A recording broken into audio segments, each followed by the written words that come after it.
Madam ఈ loan cases విలేజ్ల నుండి చాలా వరకు వస్తున్నాయి. అంటే వాళ్ళ హెరాస్మెంట్ చేస్తున్నారట లోన్ తీసుకున్న తర్వాత కట్టమని. రూరల్ ఏరియాస్లో ఏమైతే అంటే పల్లెల్లో కొంత అవగాహన లేకపోవడము, వాళ్ళని ఊర్లో ఉంటారు కాబట్టి దబాయించి మిమ్మల్ని డీఫేమ్ చేస్తాము, నలుగురికి మీ గురించి చెప్పేస్తాము ఊర్లో అని చెప్పినప్పుడు చాలా మంది భయభ్రాంతులకు గురవుతుంటారు. అరే మన పరువు పోతుంది, ఎందుకంటే ఊర్లో కొన్నేళ్ల నుంచి కొంతమంది మధ్యలో బతుకుతూ ఉంటారు కాబట్టి ఆ సొసైటీలో నా పరువు పోతుంది, ఊర్లో వాళ్ళు నా గురించి ఏమనుకుంటారో, అప్పులు చేశాడు ఎగ్గొట్టాడు అనుకుంటారు.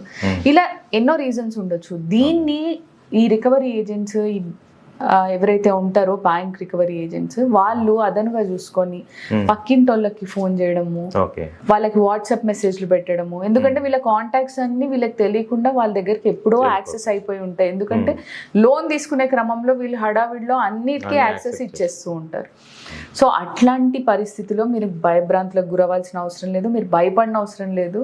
ఓకే, డెఫినెట్గా మిమ్మల్ని అలా ఎవరైనా బెదిరిస్తున్నారు, మిమ్మల్ని బ్లాక్మెయిల్ చేస్తున్నారు, ఎక్స్టార్ట్ చేస్తున్నారు, డబ్బు కట్టకపోతే మిమ్మల్ని అది చేస్తాను ఇది చేస్తాను మీ పరువు తీస్తాను అంటే డెఫినెట్గా మీరు ఒక అడ్వకేట్ని అప్రోచ్ అవ్వచ్చు, లేదు పోలీస్ స్టేషన్లో కంప్లైంట్ ఇవ్వచ్చు. పోలీస్ స్టేషన్లో కంప్లైంట్ తీసుకోకపోతే you can definitely approach an advocate, ఇలా నా పట్ల బిహేవ్ చేస్తున్నారు అని.